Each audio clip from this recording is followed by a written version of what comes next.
कहानी का शीर्षक अनसुनी जिम्मेदारी। रात के करीब 9 बज रहे थे। आकाश में बादलों की गड़गड़ाहट और हल्की बूंदाबांदी हो रही थी। रवि, जो 14 साल का लड़का था, अपने कमरे में बैठा पढ़ाई कर रहा था। उसके पिता विनोद एक मेहनती व्यक्ति थे जो अक्सर देर रात तक काम करते थे। मां की मृत्यु के बाद घर की सारी जिम्मेदारियां विनोद पर आ गई थीं। लेकिन हाल ही में रवि को महसूस हो रहा था कि उसके पिता उससे कुछ छिपा रहे हैं। हर रात जब विनोद घर आते, वे सीधे रवि को सोने के लिए कह देते और अपने कमरे में चले जाते। कभी कभी रवि को लगता था कि उसके पिता रात में घर से बाहर भी जाते हैं, पर वह पक्का नहीं कह सकता था। रवि के मन में सवाल बार बार उठता, पापा मुझसे क्या छिपा रहे हैं? एक रात जब विनोद काम से लौटे, रवि ने उन्हें सवाल भरी नजरों से देखा। पापा, क्या आप मुझसे कुछ छिपा रहे हैं? विनोद ने थोड़ा झिझकते हुए कहा, बेटा, तुम अभी छोटे हो। ये बातें तुम्हें समझ नहीं आएंगी। और वे तेजी से अपने कमरे में चले गए। लेकिन रवि का दिल मानने को तैयार नहीं था। उसे महसूस हो रहा था कि उसके पिता कोई बड़ा बोझ उठा रहे हैं, और यह बात उसे अंदर तक परेशान कर रही थी। अगली रात रवि ने ठान लिया कि वह इस रहस्य का पता लगाएगा। उसने अपने कमरे की लाइट बंद कर दी और सोने का नाटक किया। आधी रात के करीब जब सब कुछ शांत था, रवि ने धीरे से अपने कमरे का दरवाजा खोला। उसने देखा कि उसके पिता दबे पांव घर से बाहर जा रहे हैं।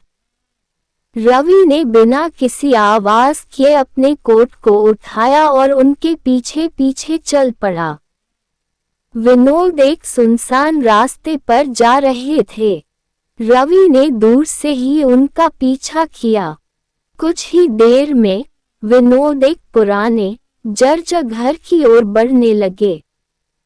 वह घर गांव में एक शापित घर के रूप में जाना जाता था। उसकी खिड़कियां टूटी हुई थीं और दरवाजा आधा खुला था। रवि का दिल अब जोर जोर से धड़क रहा था। विनोद घर के अंदर गए और रवि ने दरवाजे के पास छिपकर उनकी बातों पर ध्यान देना शुरू किया। अंदर से एक दूसरी आवाज आई, किसी अनजान व्यक्ति की। विनोद ने कहा, मैंने सब कुछ बेच दिया, लेकिन अभी भी कर्ज पूरा नहीं हुआ है। मुझे कुछ और समय चाहिए। रवि ने चौंकते हुए सुना। उसके पिता कर्ज में डूबे हुए थे। ये बात उसके लिए पूरी तरह से चौंकाने वाली थी। वह ध्यान से सुनने लगा। दूसरी आवाज और सख्त हो गई, तुम्हारे पास समय नहीं है। अगर अगले महीने तक कर्ज नहीं चुकाया, तो हम तुम्हारे बेटे को उठा लेंगे। रवि के पैरों तले जमीन खिसक गई। उसकी सांसें रुक गईं। वह अब समझ गया था कि उसके पिता इतने चिंतित क्यों रहते थे। विनोद ने सिर झुकाए कहा, ठीक है, मैं कोशिश करूंगा। जैसे ही विनोद वहां से निकले, रवि चुपचाप वापस अपने घर लौट आया। उसका दिल भारी था। उसे यकीन नहीं हो रहा था कि उसका परिवार इतने बड़े संकट में है और उसके पिता ने कभी इसका जिक्र तक नहीं किया। वह रात भर जागता रहा, सोचता रहा। सुबह होते ही उसने अपने पिता से बात करने का निश्चय किया।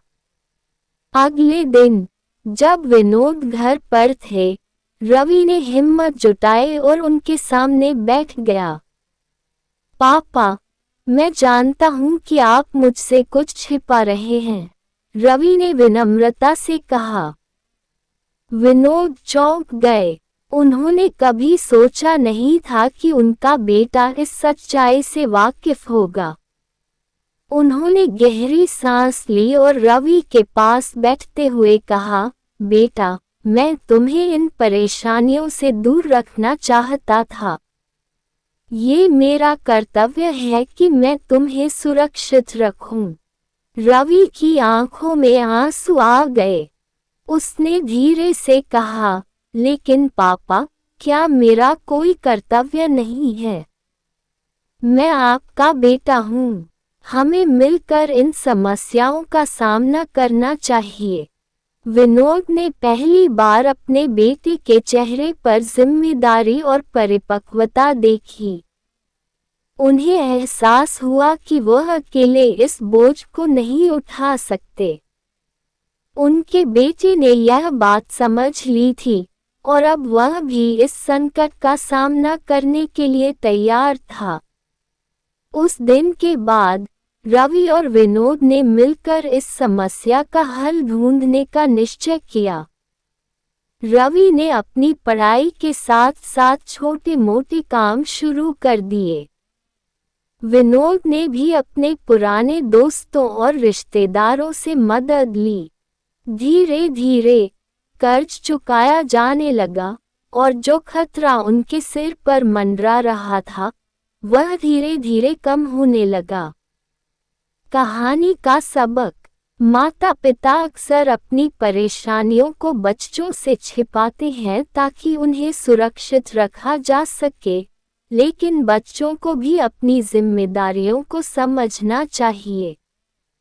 परिवार तभी मजबूत बनता है जब सभी सदस्य मिलकर समस्याओं का सामना करते हैं।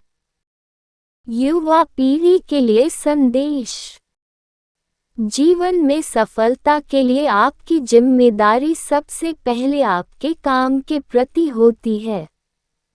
मेहनत और ईमानदारी से अपने लक्ष्य को पाने की कोशिश करें, क्योंकि यह आपका भविष्य निर्धारित करेगा।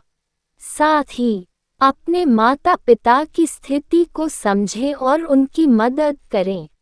उन्होंने आपके लिए त्याग किए हैं, अब वक्त है उन्हें सहारा देने का।